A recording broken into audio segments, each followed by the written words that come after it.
Hi everyone. तो आज हम लोग कवर करने वाले हैं प्रियम्बल।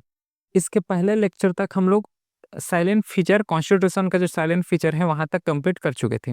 ये लेक्चर इंपॉर्टेंट होने वाला है CPPSC जो 2026 एग्जाम है, CDS और NDA जो 2025 का एग्जाम है, और अदर कॉम्पिटिटिव एग्जाम जिसमें पॉलिटी पूछा जाता है, क्योंकि यहाँ पे एवरी एस्पेक्ट को कवर करके चल रहे हैं हम लोग। ठीक है, चलिए अब पढ़ते हैं हम लोग को प्रियम्बल को, कॉन्स्टिट्यूशन के प्रियम्बल को।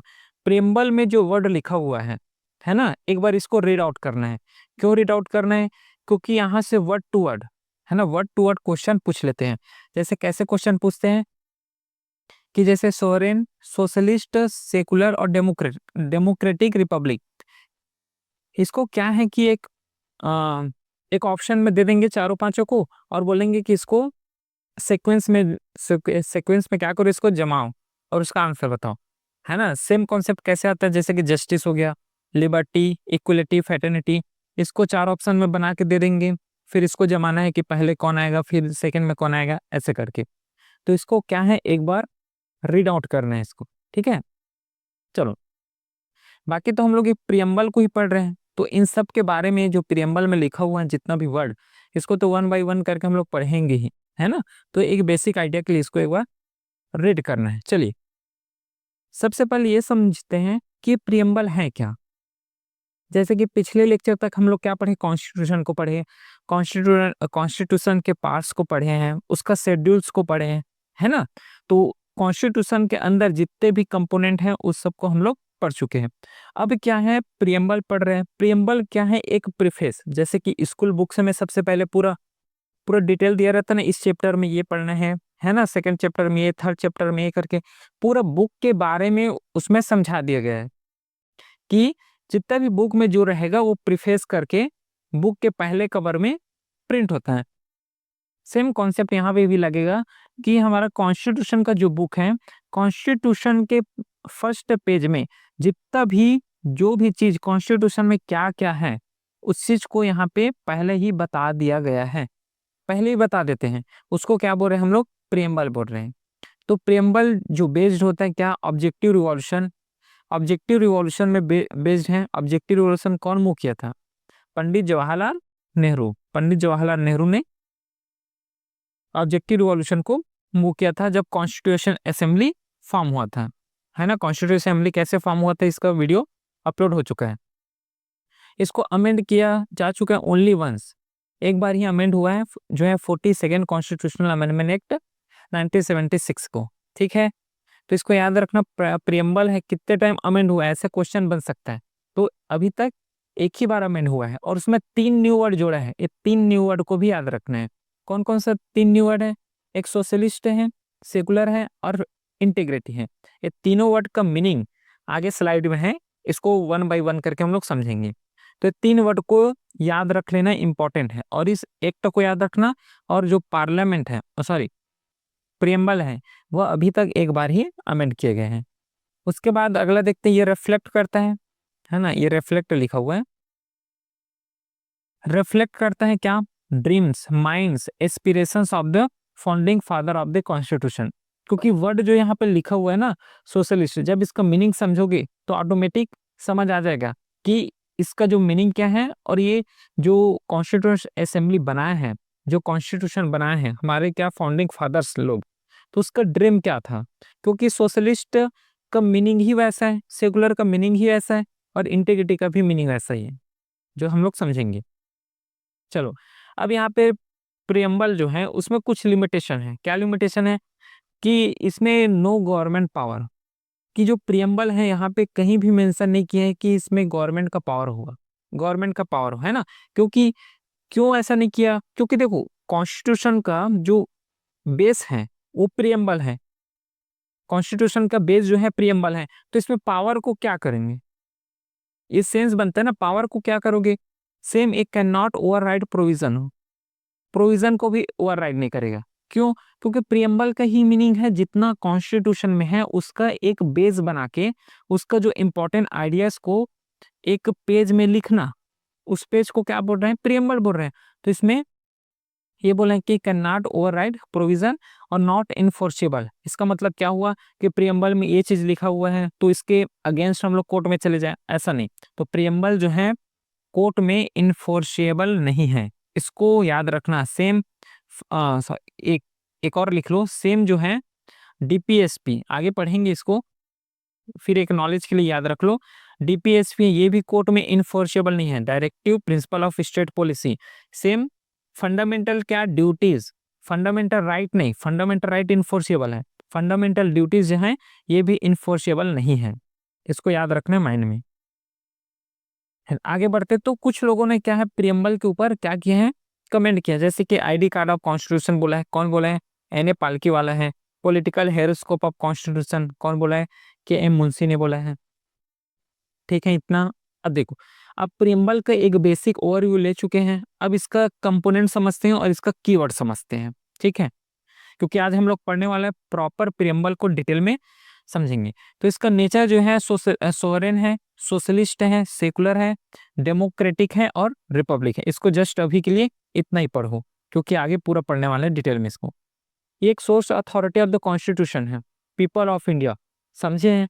एक कॉन्स्टिट्यूशन का क्या है, एक सोर्स को बताता है, एक पूरा आइडिया को बताता है कि अगर कॉन्स्टिट्यूशन को पढ़ोगे तो इसका जो क्या क्या उस कॉन्स्टिट्यूशन में आपको मिलने वाला है वो प्रियम्बल पहले से बता देता है।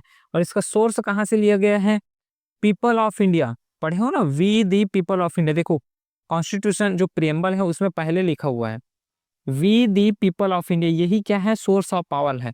इसका मतलब क्या है, इंडिया में जितने लोग रह रहे हैं, है ना, वो क्या है प्रियम्बल का सोर्स ऑफ पावर है। ठीक है, समझ आया। ठीक है, डेट इसको एडॉप्ट किया गया था 26 नवंबर 1949, 1949 को इसको एडॉप्ट किए थे प्रियम्बल को। फिर ये फिलोसॉफी है कॉन्स्टिट्यूशन का प्रियम्बल, जो Gandhi idea of Swaraj, Swaraj means self reliance, justice, tolerance को यहाँ पे डिनोट करता है। चलिए आगे देखते हैं हम कीवर्ड। ये तो फैक्ट्स हम लोग पढ़ चुके हैं अभी, इसको एक बार रीड कर लेना। अब कीवर्ड में आते हैं। ठीक है, पहले देखो we the people of India, इसका मतलब क्या हुआ कि जो कॉन्स्टिट्यूशन है, constitution is made by and for the Indian people, concept of popular sovereignty where citizen are the ultimate source of constitution authority. Constitution बना क्यों है, अगर यहाँ पे पब्लिक है तो पब्लिक के लिए रूल्स कहाँ पे बनेगा, पार्लियामेंट में।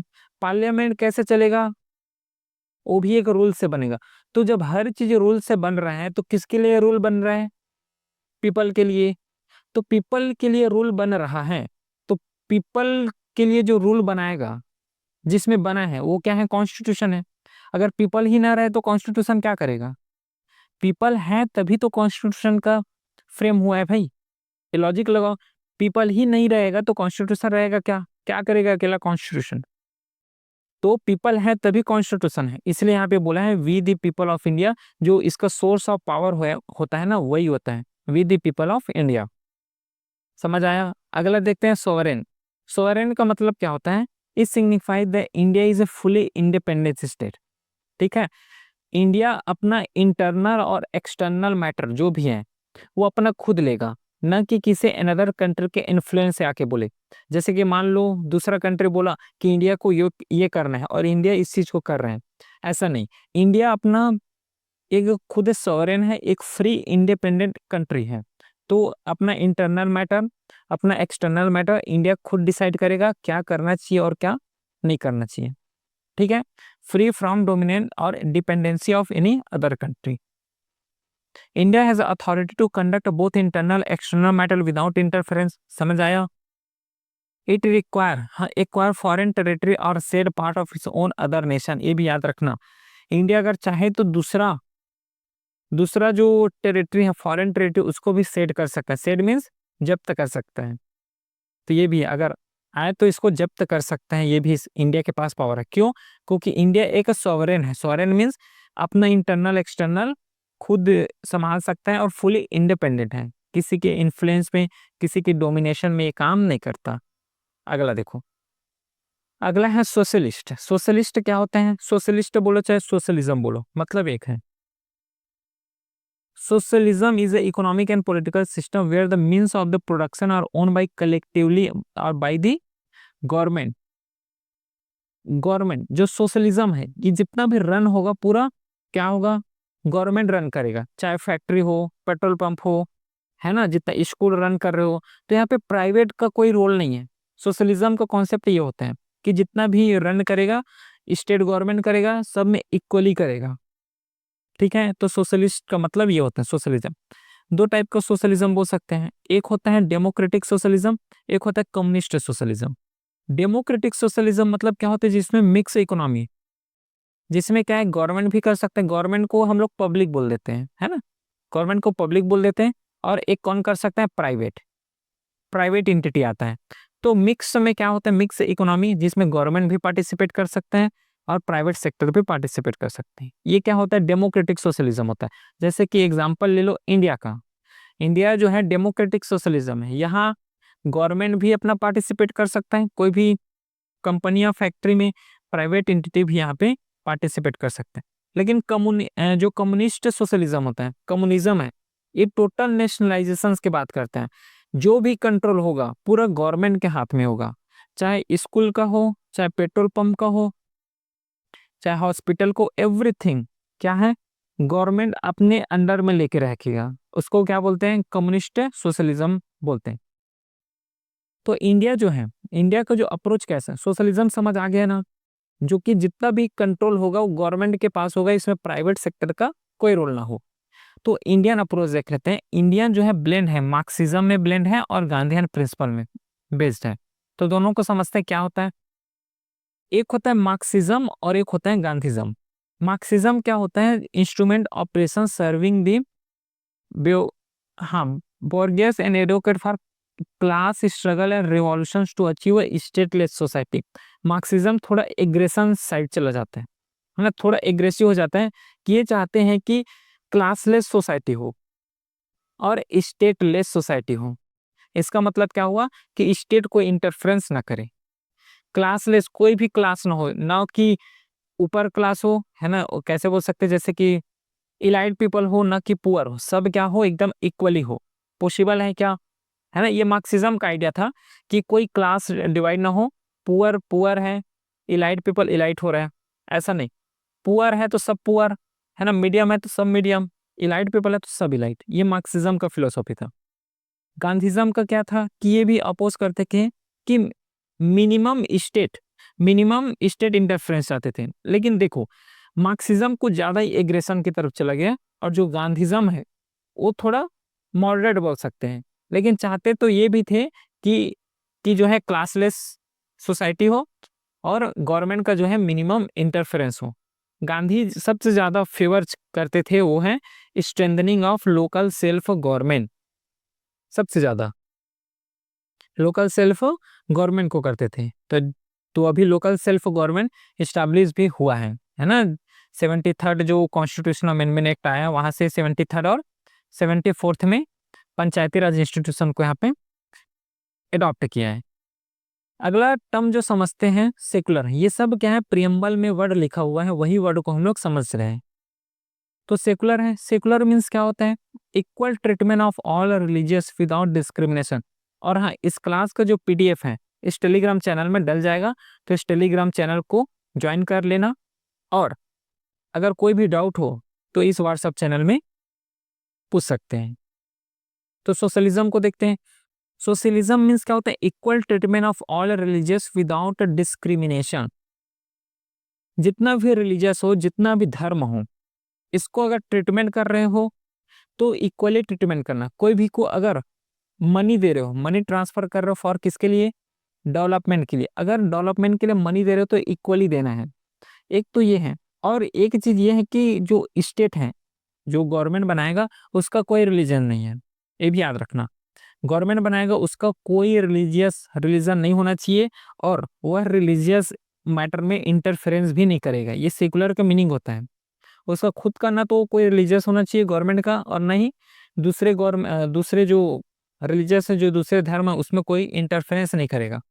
अगर कर रहे हैं, जैसे कि मनी दे रहे हैं, मनी ग्रांट कर रहे हैं, तो उसमें इक्वली मनी ग्रांट होना चाहिए सब धर्मों में, ये है। तो अमेंडमेंट हुआ जो टर्म सेकुलर, ये प्रियम्बल में अमेंडमेंट के जरिए से इसको जोड़ा गया था।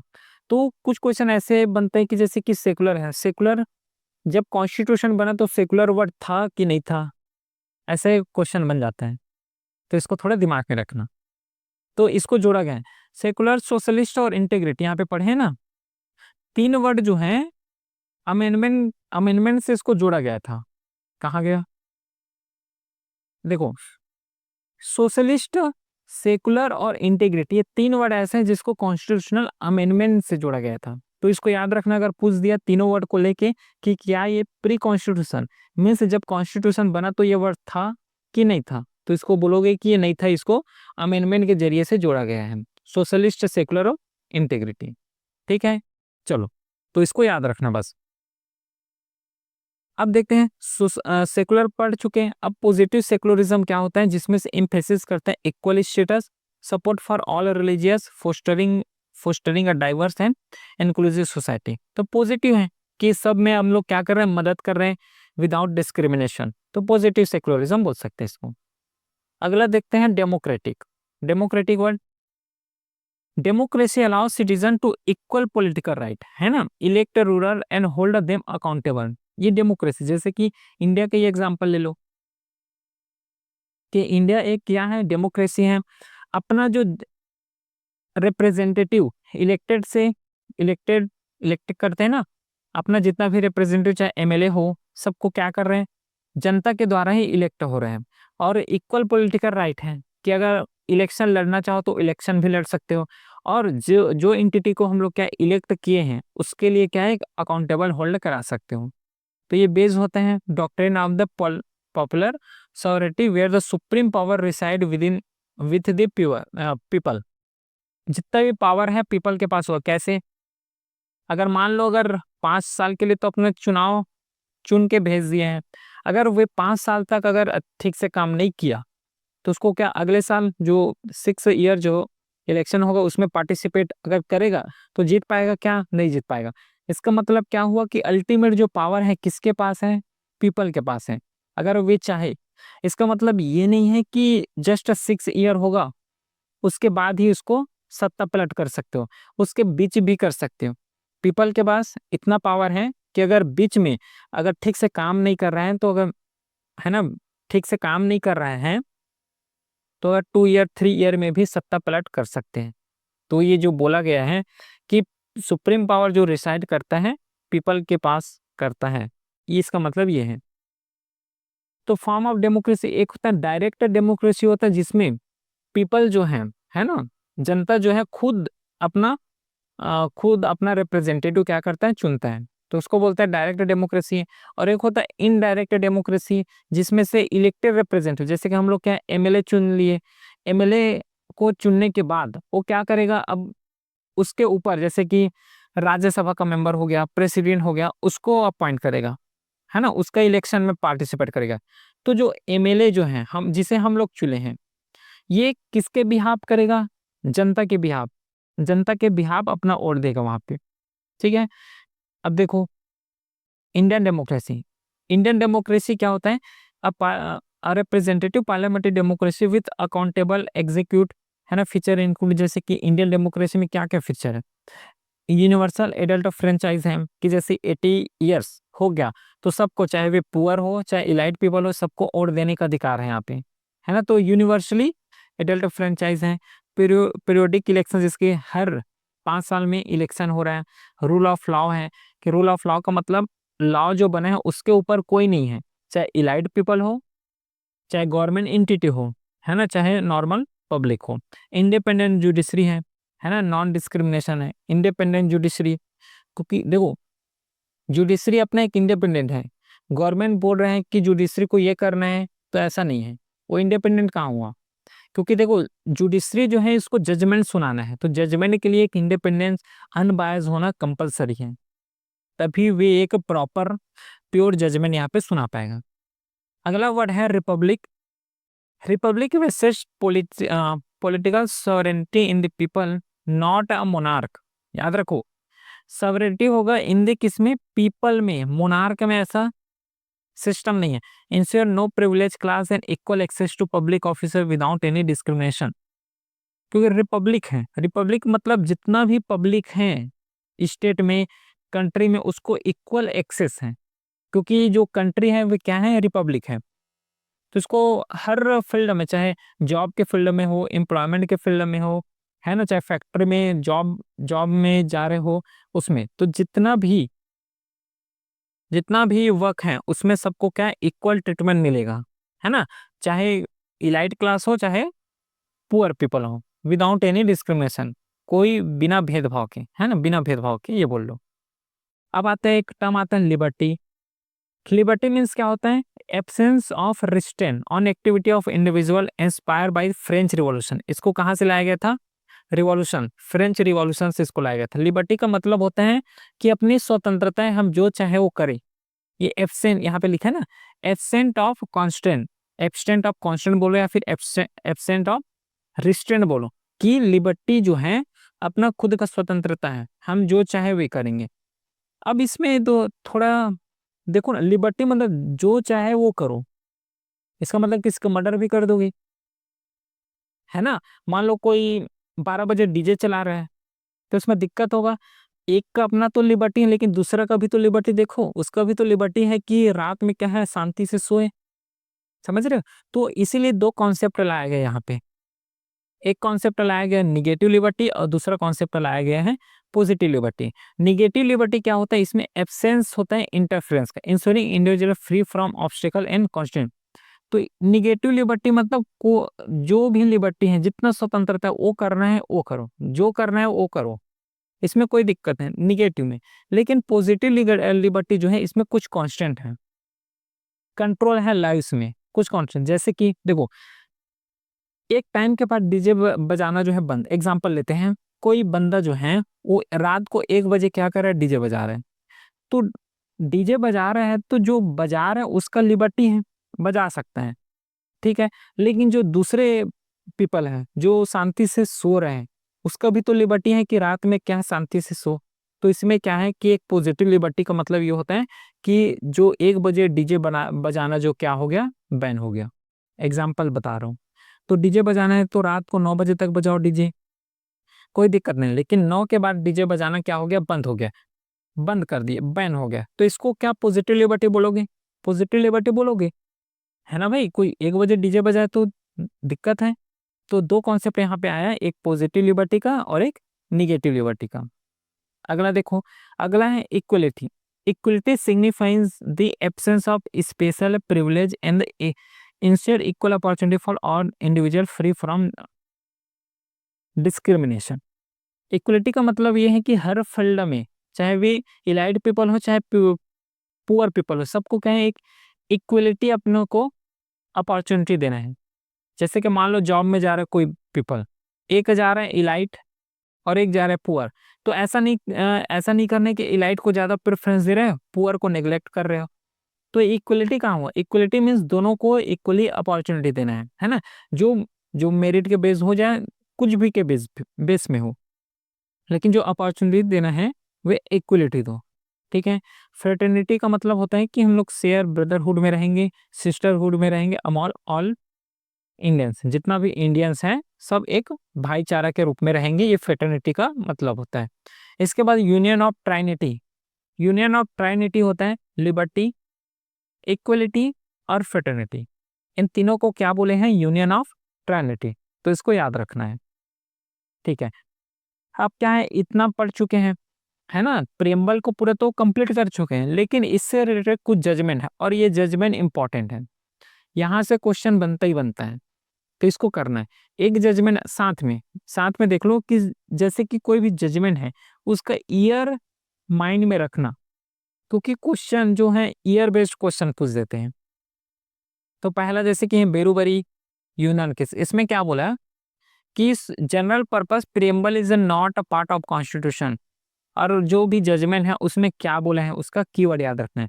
जैसे कि बेरुबरी यूनियन केस में जो 1960 का है, उसमें क्या बोला है कि जो प्रियम्बल एक जनरल पर्पस है ना, एक जनरल पर्पस है, ये कॉन्स्टिट्यूशन का पार्ट नहीं है, ये बोल दिया। बीरूबरी केस में। फिर केशवानंद भारती केस आया 1973, इसमें बोला कि प्रियम्बल जो है पार्ट है, preamble is a part of Indian constitution, और प्रियम्बल को अमेंड भी कर सकते हो लेकिन बेसिक स्ट्रक्चर को डिस्ट्रॉय नहीं कर सकते। अब ये बेसिक स्ट्रक्चर क्या होता है, पिछले स्लाइड में है ना, पिछले क्लास में पढ़ के आए हैं इसको। बेसिक स्ट्रक्चर वे स्ट्रक्चर होते हैं जो एक फंडामेंटल है, इसके बिना इंसान जो है रह नहीं सकता, ऐसे बोल सकते हो सिंपल सा। बेसिक एक फंडामेंटल राइट है अपने पास, एक फंडामेंटल राइट है इंडिया के पास, सॉरी पीपल के पास एक फंडामेंटल राइट है, उसको बोलते हैं जस्ट ए फंडामेंटल राइट को बोलोगे कि ये बेसिक स्ट्रक्चर है। तो केशवानंद भारती केस में क्या बोला कि preamble is a part of constitution, part है और इसको अमेंड कर सकते हो लेकिन बेसिक स्ट्रक्चर जो है इसको डिस्ट्रॉय नहीं होना चाहिए। एक और याद रखना, बेसिक स्ट्रक्चर कॉन्स्टिट्यूशन में नहीं लिखा हुआ है, ये कॉन्स्टिट्यूशन में नहीं लिखा हुआ है, ये एक जुडिशियल इंटरप्रिटेशन है। क्वेश्चन बनता है यहाँ से। LIC ऑफ इंडिया 1995, तो SC again held that preamble is a integral part of the constitution, इसमें भी बोला है। LIC केस जो हुआ है 1995 में, इसमें भी बोला है कि जो है जो प्रियम्बल है वे कॉन्स्टिट्यूशन का पार्ट है। ठीक है, इतना समझ आया। चलिए अगले मिलते हैं नेक्स्ट वीडियो में। Thank you.